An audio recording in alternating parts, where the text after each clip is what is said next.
Is Ilia Topuria really ready to defend, or just tweeting through the pressure? Can Chimaev finally grab UFC gold, or will Du Plessis survive the chaos? And what's next for Murab after his jaw-dropping win? The octagon's heating up, let's break it all down and dive into the fighting madness. Chapter 1. Topuria's bold gamble.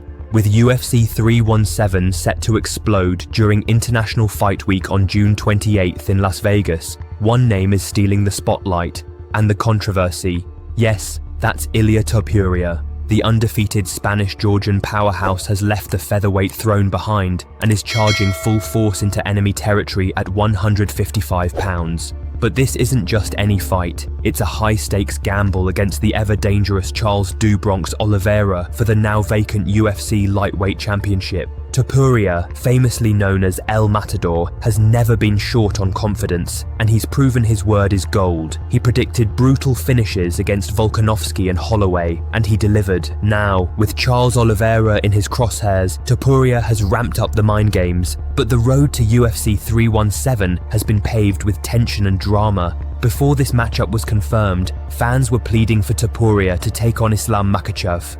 The super fight chatter was everywhere. Topuria himself admitted he wanted it for the fans, but when Islam's manager Ali Abdelaziz dismissed the bout, claiming Islam had nothing to gain, Topuria snapped back with venom. In an interview with Spanish media, translated by Alvaro Colmenero, Topuria fired, "Islam Makhachev is a hypocrite and Ali Abdelaziz has to thank him for preventing him from beating up his fighter." The war of words lit a fuse that still hasn't gone out. With Makhachev now aiming for welterweight gold, the UFC matchmakers pivoted and the Oliveira showdown was locked in. Yet even with gold in sight, fans and pundits aren't unanimously cheering. Many are questioning Topuria's move, loudly. Why didn't he wait for Islam? Why jump divisions so quickly after conquering 145? Why risk it all against a seasoned and larger opponent like Oliveira? Concerns deepened after Topuria released footage of training with 135-pounder Raul Rosas Jr. Fans flooded social media with doubts. Isn't Raul a bantamweight? He looks bigger than Ilia. That visual alone sent alarm bells ringing. Critics fear Charles Oliveira, known for walking into the octagon like a welterweight, could bully the smaller Topuria. Others argue that this is the moment that could unravel Topuria's hype train. A loss at UFC 317 could be catastrophic, not just for his undefeated record, but for his marketability and aura. But don't count Topuria out. His backers are loud and firm. Size isn't everything. They point to Oliveira's suspect chin, his habit of taking damage, and the KO power that Topuria carries in both hands. Just one clean shot, that's all it could take. Even the legendary Michael Bisping has stepped into the conversation, voicing support for Ilia's weight class jump.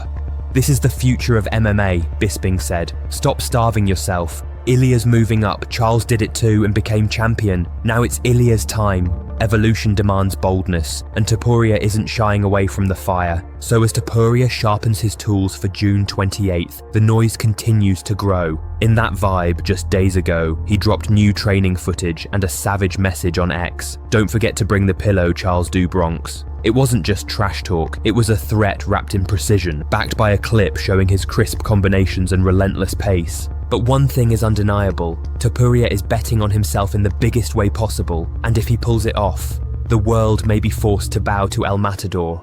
And just as this war heats up, another monster waits in the shadows, fully loaded and ready to unleash. Khamzat Chimaev is locked in, and what's coming next might just shake the UFC to its core. Chapter 2, Chimaev is coming. He's back, he's dangerous, and he's locked in like never before. Khamzat Chimaev, the undefeated UFC terror, has officially ignited the MMA world again with his high-octane training clips ahead of UFC 319. The footage tells a brutal truth.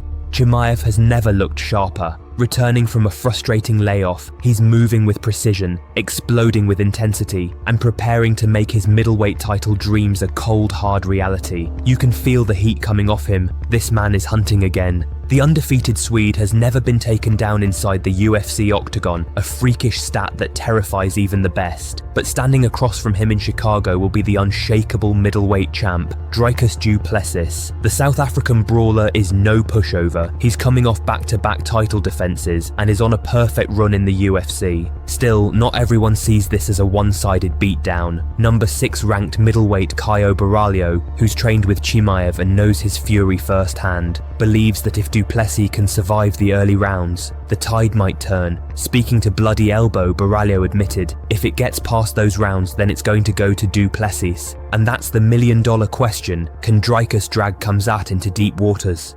Du Plessis is a puzzle. Despite his unpredictable and sometimes awkward fighting style, he has repeatedly silenced the critics, including in his title-clinching victory over Sean Strickland. But UFC 319 will be a different beast. It'll be his third 5-rounder against a man who mauls like a bear and has a chip the size of a mountain on his shoulder. Borralho, interestingly, even tried to sneak into the fight himself after rumours swirled about Du Plessis being injured. He offered to take on Chimaev in an interim title bout, despite knowing just how dominant the Swede can be. It didn't happen, but it speaks volumes about the kind of fire this fight has sparked. With Chimaev dialed in and the countdown to UFC 319 underway, fans are strapped in for what could be one of the most explosive title fights of the year. But as we gear up for this epic clash, let's not forget, Murab comes home. While Chimaev vs Du Plessis is lighting up headlines, some recent matchups have already delivered fireworks, and Murab's return promises to keep the hype train rolling. Chapter 3.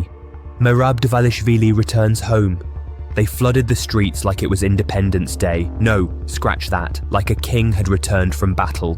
Murab, the Machine Dvalishvili, fresh off his jaw-dropping UFC 316 win, where he submitted Sean Ali with what's now being called the Machine Choke, touched down in Tbilisi, Georgia, and the entire country erupted. Flags waved, crowds chanted his name, and banners rose high, not just for him, but also for his surprise companion Nina Drama. Yes, Nina was there too. And if you thought this was just Murab's moment, think again. Fans absolutely lost it when she appeared beside him.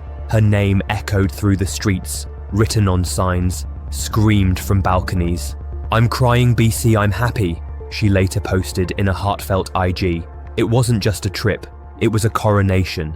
And Murab, he's now more than a fighter. He's Georgia's lion-hearted warrior. He just surpassed John Jones in the pound-for-pound rankings. Yes, John freaking Jones. Murab now sits at number 2, just under Islam Makhachev, and if this trajectory continues, he might just rule the top by year's end. So what's next? Rumblings of Corey Sandhagen are heating up. Fans are whispering about a revenge bout with Umar Nurmagomedov, though coach Javier Mendez says Umar's broken hand needs another few months. But one thing is clear, Murab is a storm no one's figured out how to weather. And don't forget Sean O'Malley's brutal admission after their UFC 316 clash. "OF," he said, describing how quickly he got caught. He felt freakishly strong. He's the greatest bantamweight of all time.